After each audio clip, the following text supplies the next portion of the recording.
एक बात कहूं, कोई भी क्षेत्र में आपको मैदान मारना है ना, तो पागलपन चाहिए, बस पागलपन, आपकी पागल अवस्था, चाहे कोई भी क्षेत्र हो, धर्म क्षेत्र हो, सामाजिक क्षेत्र हो, राजकीय क्षेत्र हो, इसमें आपका पागलपन चाहिए, और पागल ही कुछ कर सकता है। गांडा मानसो मैदान मारे, भाई मारे गांडा नहीं वणजार, बड़ी वणजार गांडा होनी चाहिए ना, दायो मानस काय न कर सके, ये विचार है। आदर के साथ, भाव भक्ति के साथ इस ग्रंथ की वंदना करते हैं।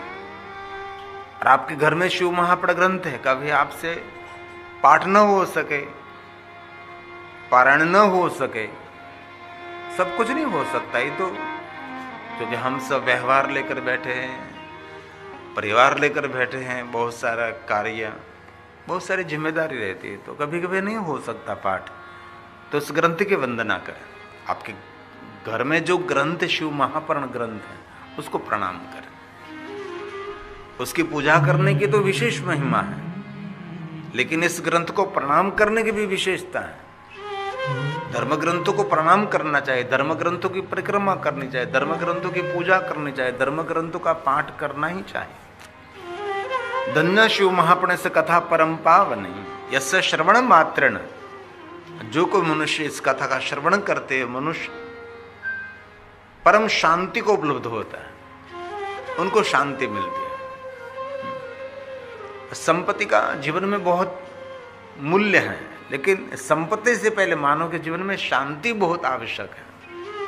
लेकिन आजकल वर्तमान युग में हम देखते हैं कि संपत्ति की वृद्धि हो रही है, शांति कहां जा रही पता ही नहीं। बहुत भाइयों का नाम शांति भाई रहता है, मेरे साथ भी एक शांति भाई है, बहुत सारी बहनों का नाम शांति बहन है, लेकिन आसपास कहीं दूर दूर तक शांति दिखाई नहीं दे रही। इसलिए इस ग्रंथ शांति देता है, और मैं दिल से कहता हूं, ग्रंथों का अध्ययन करने से मन शांत रहता है, हमारी उथल पाथल, हमारा उपद्रव शांत हो जाता है, हमारी विचारों की गति भी शांत हो जाती है। क्योंकि हम काम करते नहीं थक जाते, हम विचार करते करते इतने थक जाते हैं। रात में बिस्तर पर सोए हैं तो सोए सोए जो काम करते हैं, हम काम नहीं करते, विचार करते हैं, विचार करते करते इतनी थकान लगती है। इसलिए जिनको बहुत विचार का उपद्रव है, उनके लिए ग्रंथों का अध्ययन कर, ये सबसे बड़ा मनोविज्ञान है। दो व्यक्तियों के लिए धर्म ग्रंथ एक औषधि है, सबके लिए है, सदा सेव्या सदा सेव्या सदा सेव्या विशेषता। ये तो शिव पुराण से कथा परम पावनी, निरंतर श्रवण करना चाहिए, निरंतर सेवन भी करना चाहिए। लेकिन जो अशांत रहता है, जो विचारों के उपद्रव में निरंतर घिरा रहता है, उनके लिए ग्रंथ बहुत बड़े आशीर्वाद रूप। ऐसा नहीं मैं कहता कि शिव महापुराण ग्रंथ का ही अध्ययन करो, ये तो मैं शिव महापुराण ग्रंथ की कथा कहता हूँ, इसीलिए बार बार मैं शिव महापुराण ग्रंथ को याद करता रहूंगा। लेकिन सभी ग्रंथ, हमारे 18 पुराण, 18 उपपुराण, कितने उपनिषद, बहुत कुछ धर्म ग्रंथों का जो पारण करते हैं, उनके पितृ भी तृप्त रहते हैं, और उनके ऋषि यज्ञ करने का पुण्य मिलता है। हमारे लिए जो हमारे ऋषि मुनियों ने जो हमारे सबके हित और मंगल और कल्याण के लिए जो कुछ कहा है, उसका अध्ययन करने से, उसका पाठ करने से मन तो शांत रहता है, लेकिन जीवन में सभी प्रकार की तृप्ति भी रहती है। ये मनुष्य अतृप्त नहीं रहता, लेकिन बहुत कम लोग दुनिया में है जो नित्य धर्म ग्रंथों का पारण करते हैं। स्वाध्याय में कभी प्रमाद नहीं करना चाहिए, लोग स्वाध्याय में ही प्रमाद करते हैं, लेकिन कभी खाने में प्रमाद नहीं करता। इनमें कभी उसको ये नहीं कहेगा आज मुझे खावानी पण आळस आवे छे, हजी સુધી કોઈને એવા ન જોયો કે એમ કહે કે મને આજ બહુ આળસ થાય, મને જમવું નથી। એમાં તો બધાની પહેલા પલોઠી વાળી છે। धर्म ग्रंथों के पाठ करने में, धर्म ग्रंथों के पारण करने में उसको कहीं न कहीं प्रमाद। जो व्यक्ति धर्म ग्रंथ के पाठ पारण करने में जो प्रमादी रहता है, वो कभी अपने जीवन में शांति की उपलब्धि नहीं कर सकता। इसलिए में धर्म ग्रंथ शांति देता है। बहुत कम लोग, यहाँ भी पूछो तो बहुत कम लोग निकलेंगे, झूठ बोलेंगे तो सब निकलेंगे, लेकिन सत्य बोलकर जो पूछूंगा तो बहुत कम लोग नित्य जो धर्म ग्रंथों का पाठ करते हैं। धर्म ग्रंथों का पारण वो आत्मा का आहार है। जैसे शरीर को आह्लादित रखने तो और आह्लादित आनंदित रखने के लिए श्रेष्ठ धर्म ग्रंथों का पाठ करना चाहिए, पारण करना चाहिए, लेकिन बहुत कम लोग करते हैं। इसलिए हम सभी आज शिव महापुराण ग्रंथ को प्रसन्नता पूर्वक प्रणाम करते हैं, आदर के साथ उसके वंदना करते हैं। आपके घर में कोई भी धर्म ग्रंथ है, उसका पूजन, उसका आदर, उसका सम्मान, उसको प्रणाम करना ही चाहिए। नमस्कुर्यात् दूरतः सर्वदेवार्चनम फलम च, प्रसिद्ध जग वाक्य है। इस ग्रंथ को जो प्रणाम करते, इस ग्रंथ की जो वंदना करते, इस मनुष्य को विश्व के सभी देवी देवताओं की पूजा अर्चन का फल मिलता है, सिर्फ प्रणाम करने मात्र से।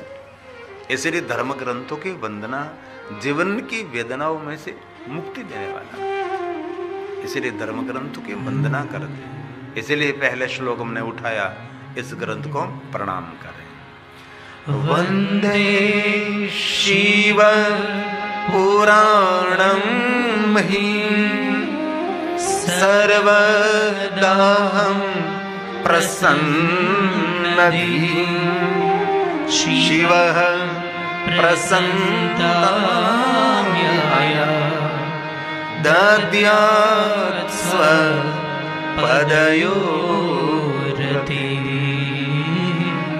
दद्यात् स्वपदयोरति। महादेव आपके चरणों में प्रेम समर्पित करते हुए मेरी प्रसन्न बुद्धि से आपका वांगमय स्वरूप, शब्द स्वरूप मूर्ति शिव महापुराण भगवान को मैं प्रणाम करता हूँ, ऐसा भाव प्रकट किया। इस ग्रंथ की मैं वंदना करता हूँ। और जो कोई मनुष्य इस ग्रंथ का श्रवण करते, सेवन करते, उनके लिए बहुत सारा महात्म्य गाया है। धन्य धन्य कथा शंभो, धन्य स्तवम एव धन्य, सब धन्य। कथा तो धन्य है, लेकिन कथा सुनने वाले, कहने वाले सबके लिए, जो कोई कथा श्रवण करेंगे शिवलोकम ब्रजेन नर। शिवलोक का अर्थ है उनके जीवन में कल्याणकारी भाव प्रकट है, सबके लिए हितकारक भाव, सबके लिए कल्याणकारी भाव। शिवलोक मतलब मृत्यु होने के बाद कोई गति हो रही है, ये बात अलग है। लेकिन शिव महापुराण ग्रंथ में भगवान महर्षि वेदव्यास जी ने वर्णन किया कि जिसके हृदय में सभी के प्रति कल्याण का भाव जो उदित रहता है, वो मनुष्य जीवित भी शिवलोक में। लेकिन ऐसे बहुत कम लोग आपको मिलेंगे। दूसरों के प्रति कल्याण का भाव, मित्र के प्रति कल्याण का भाव और शत्रुओं के प्रति भी कल्याण का भाव। और जिनको ये भाव उत्पन्न हो गया, समझो वो जीवित शिवलोक में जी रहा है, वही स्वयं शिवात्मा है। और शिव महापुराण ग्रंथ में ये बात बहुत सुंदर कही है। इसमें कहा है जिनको शिव ज्ञान हो गया है वही सिद्ध है। और शिव ज्ञान होना बहुत दुर्लभ है। शिव महापुराण ग्रंथ में शिव तत्व के बारे में बहुत विस्तृत वर्णन किया है, सबने अलग अलग दृष्टि से वर्णन किया। लेकिन जिन आत्मा को भगवान शिव जी का शिव ज्ञान हो गया, आजकल तो बहुत सारी क्लास भी चल रही है कि शिव योगी बनने के लिए, शिव ज्ञानी बनने के लिए, शिव तत्व को जानने के लिए। लेकिन स्वयं ब्रह्मा जी ने भी कह दिया कि शिव तत्व मयाने नान्तम देवा विजानन्ति, कुछ कोई नहीं जानता। लेकिन जिन्होंने इस तत्व को जान लिया उनके लिए कहा को स्वयं शिव भी है और कृत कृत्यो भवेन नर। ये मनुष्य धरती पर कृत्य है, धन्य है, कृत कृत्य है, ये मनुष्य प्रणम्य है। लेकिन संसार में बातें तो बहुत लोग करते, लेकिन सबको शिव ज्ञान नहीं होता। जिनको शिव ज्ञान हो गया वही शिव स्वरूप है, यही आत्मा, वही परमात्मा का स्वरूप है, वही सिद्ध है, वही धन्य है, वही प्रणम्य है। ऐसी बात भगवान ने कही है। शिव ज्ञानात् शिव ज्ञानात् स्वस्वरूप। जिनको ज्ञान हो गया, लेकिन ब्रह्मा ने तो ऊंचा हाथ कर दिया कि मुझे तो नहीं हुआ है। देवताओं ने भी कह दिया कि नान्तम देवा विजानंती, कोई देवताओं को भी शिव ज्ञान नहीं हुआ, तो हम कलयुग में रहने वाले कैसे कह सकते। लेकिन एक प्रयास जीवन में बहुत आवश्यक है। कोई भी क्षेत्र में सफलता मिले ना मिले दूसरी बात है, लेकिन प्रयास बहुत जरूरी है। भगवान का लोक मिले ना मिले, भगवान मिले ना मिले, लेकिन इस मार्ग की ओर कदम हमारा आगे बढ़े बहुत आवश्यक है। वो मार्ग मिल गया वो भी बहुत बड़ी उपलब्धि है, लेकिन उस तरफ किसी को जाना है लेकिन मार्ग ही नहीं मिल रहा तो कैसे जाए। इसलिए सब लोगों को अवस्था नहीं मिलती, लेकिन जिनको मिल गए समझो उनका जीवन धन्य है, वही सिद्ध है, ऐसा भगवान ने कहा। शिव ज्ञानात् स्वस्वरूप महात्मा राम त्वमेष्यति। वही शिव है और दूसरा कोई नहीं। अध्यात्म रामत्व संसिद्धो कृत कृत्यो भवे नरः कृत्यो भवे नरः। वही मनुष्य बहुपार है, वही मनुष्य धन्य है। और भगवान स्वयं शिव ने कहा पूज्या शिव भक्तश्च, जो मनुष्य मेरे भक्त का आदर करते वही मेरा आदर है। मेरे भक्त को जो संतुष्ट करते वही मुझे संतुष्ट करते हैं। मेरे भक्त का आदर करते, मेरे भक्त की जो पूजा करते वही मेरी पूजा है। मेरे भक्तों में जो प्रीति रखता है उन पर मैं बहुत प्रेम रखता हूँ। भगवान शिव जी का सबसे बड़ा ही वचन है। और मुझ में और मेरे भक्तों में कोई भेद नहीं रखना चाहिए, ऐसी बात स्वयं भगवान ने की है। जो मेरे भक्त हैं और मुझ में दोनों में कोई अंतर नहीं रखना चाहिए। और शिव महापुराण ग्रंथ में भी बहुत विस्तृत कहा है कि जो कोई भगवान महादेव का भक्त है रुद्र रूपो भवे नरः, तो साक्षात रुद्र तुल्य, लेकिन संपूर्ण शिव को समर्पित है उनके लिए कहा। उनका अंग का एक एक रक्तकण महादेव को समर्पित होना चाहिए।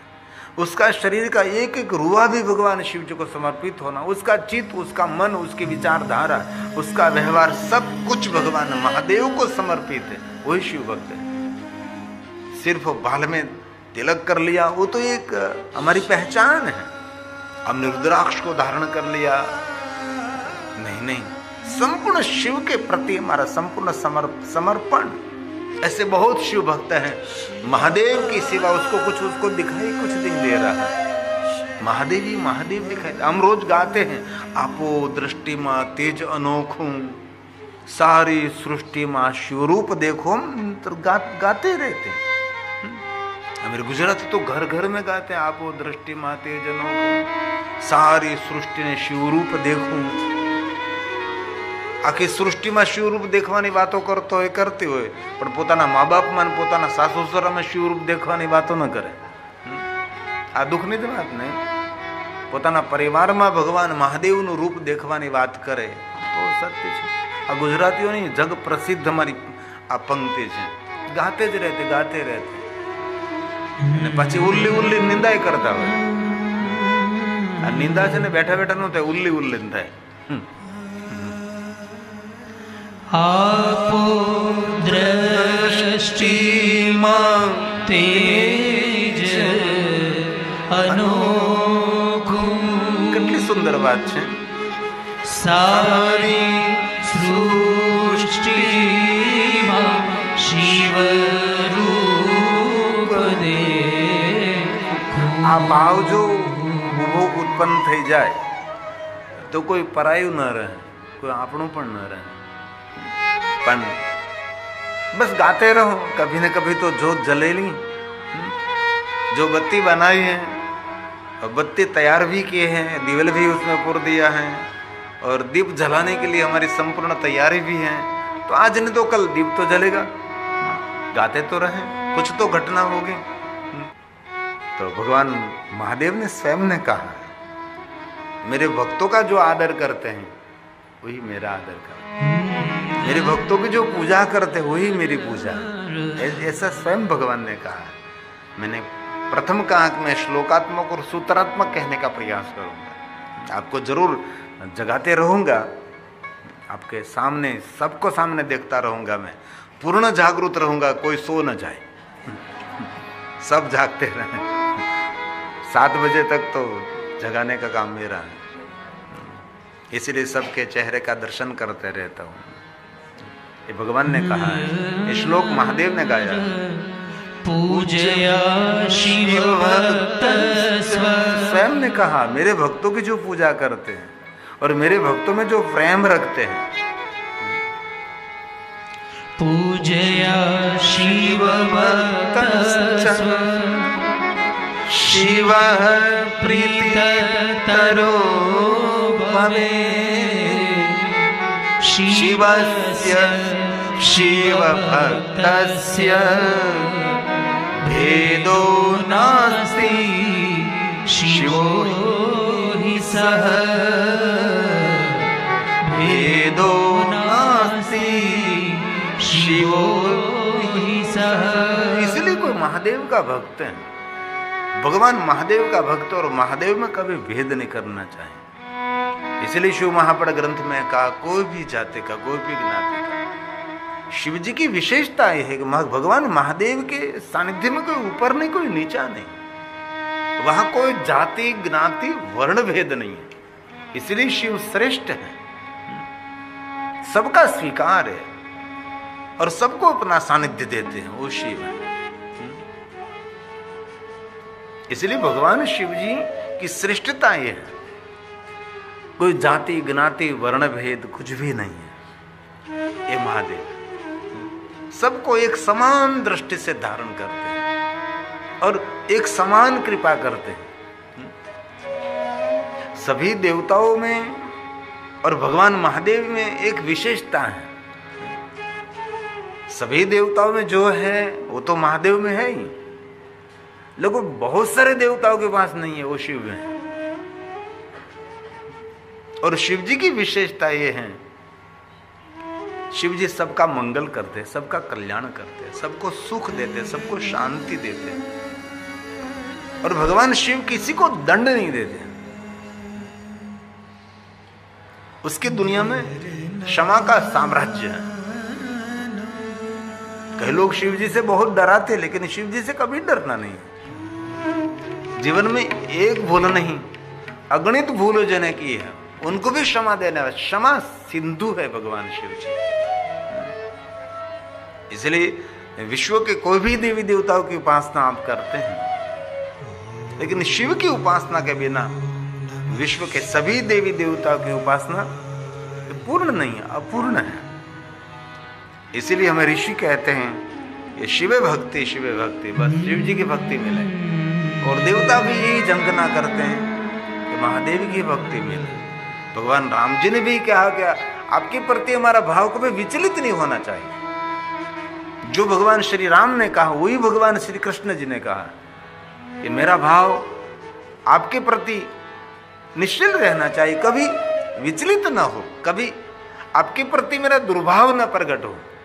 भगवान कृष्ण जी ने तो महादेव के लिए तो बहुत कुछ कहा, साधु ब्राह्मणों के प्रति मेरा आदर रहे, सज्जनों के प्रति मेरा आदर रहे और समाज में मैं लोकप्रिय रहूं। ऐसा भगवान कृष्ण जी ने महादेव के पास मांगा। इस कथा में हो सके तो कृष्ण भगवान और भगवान महादेव का सुंदर संवाद है, और माता उमैया और भगवान कृष्ण जी का भी सुंदर संवाद है।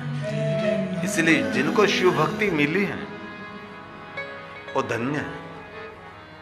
और जो माता पिता अपने परिवारजनों को शिव भक्ति का दान करते हैं वही माता पिता बड़े परोपकारी हैं, क्योंकि जीवन में सब कुछ सरलता देने वाला शिव है।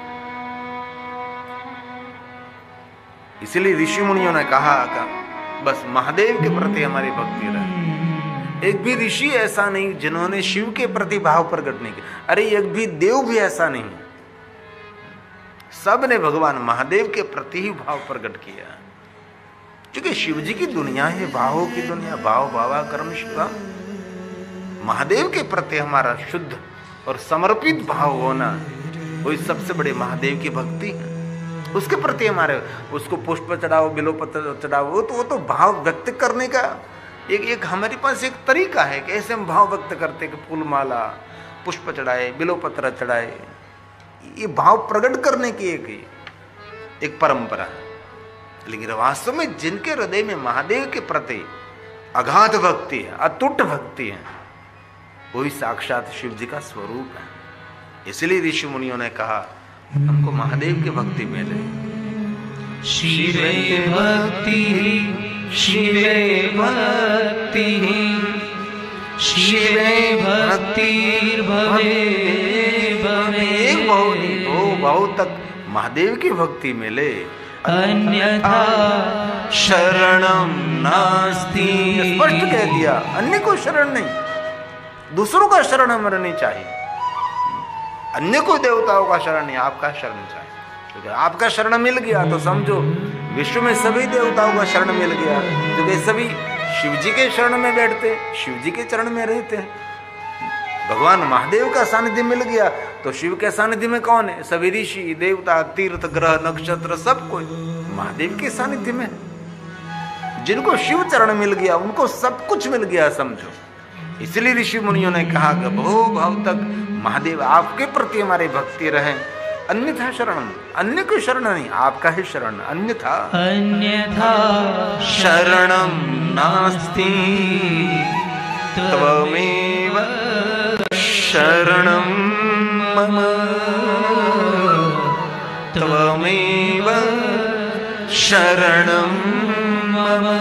महादेव आपका शरण रहे, आपका ही सानिध्य हमको रहे। शिव महापुराण अंतर्गत एक उमा संहिता है, माता भवानी उमा के नाम से पूरी संहिता है। इनमें मनु महाराज ने बहुत सुंदर सुंदर वर्णन किया है। ये थोड़ा श्लोक पकड़ कर लाया हूं मैं आज। मनु महाराज ने गाया, और मनु स्वयं महादेव के भक्त है।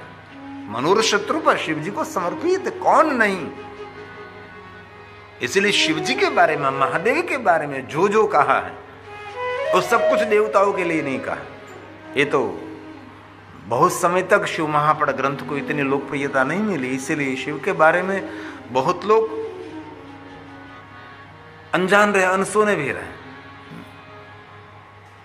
इसलिए पहले तो भगवान महादेव ही थे, और मैं इस श्लोक को आज आपके समक्ष में गाने का प्रयास करता हूं, और हृदय को इतनी तसल्ली होगी, हृदय को इतनी शांति होगी, अपने स्वयं अपने जीवन को धन्यता का अनुभव करेंगे। इतनी सुंदर सुंदर बात मनु महाराज ने की। लेकिन इससे पहले हमारे सोमनाथ के प्रतिनिधि जितुपुरी है, इसीलिए हमने सोमनाथ में एक सुंदर, एक सोमनाथ महादेव को ध्यान में रखकर सुंदर कीर्तन की रचना की थी, भजन की रचना की थी।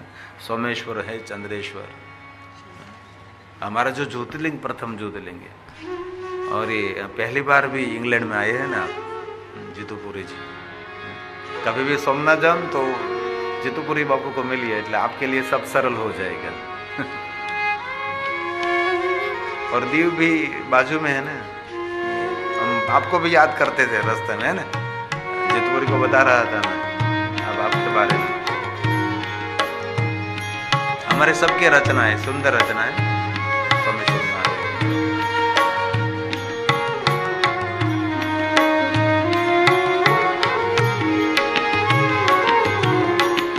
हे सोमेश्वर, हे चंद्रेश्वर, हे सोमेश्वर, हे चंद्रेश्वर, तुम्ही हो तारणहारा।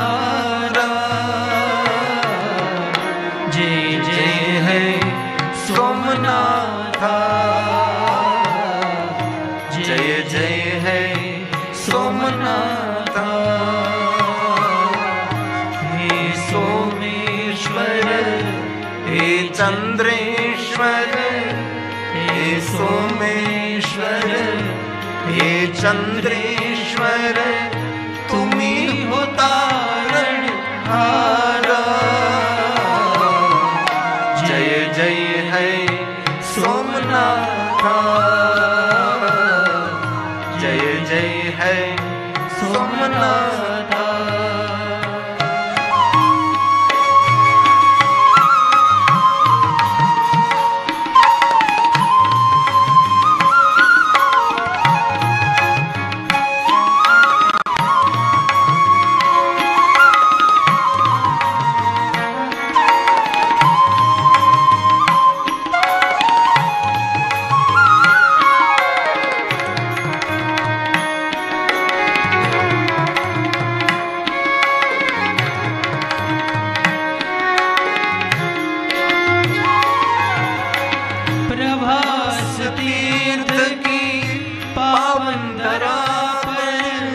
चंद्र की है तपोभूमि। हे महादेव, हे महादेव। प्रभास तीर्थ की पावन धरा पर चंद्र की है तपोभूमि। रोग निवारक हे मृत्युंजय, रोग निवारक हे मृत्युंजय, तुम्ही हो शांति दाता। जय जय है सोमनाथा, जय जय है सोमनाथा।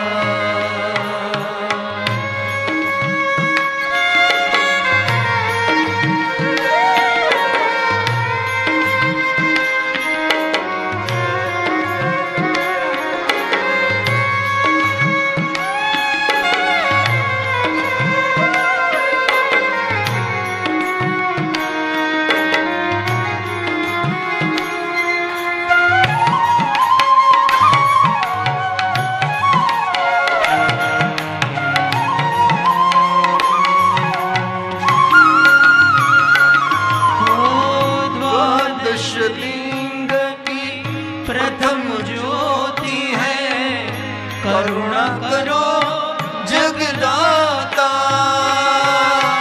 हे महादेव, हे महादेव।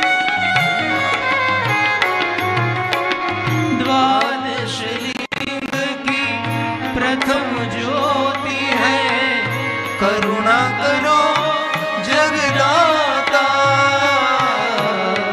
तुम्हारी शरण में जो भी आया, तुम्हारी शरण में जो भी आया, कृपा करो महादेवा। जय जय है सोमनाथा, जय जय है सोमनाथा।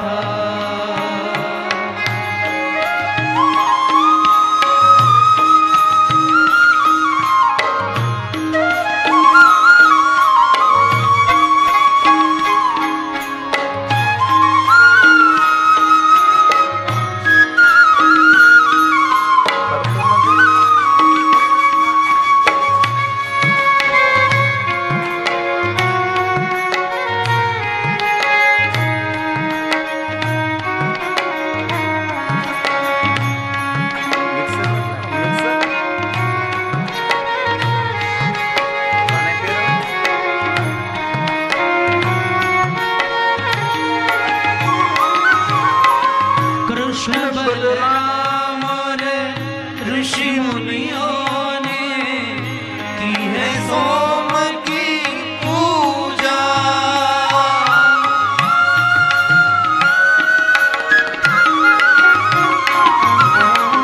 कृष्ण बलराम और ऋषि मुनियों ने की है सोम की पूजा। अर्ज करे गिरी विनती सुन लो, अर्ज करे गिरी विनती सुन लो। सोमनाथ महादेवा, जय जय है सोमनाथा, जय जय है सोमनाथा। हे सोमेश्वर, हे चंद्रेश्वर, हे सोमेश्वर, हे चंद्रेश्वर, तुम्ही हो तारणहारा। जय जय है सोमनाथा,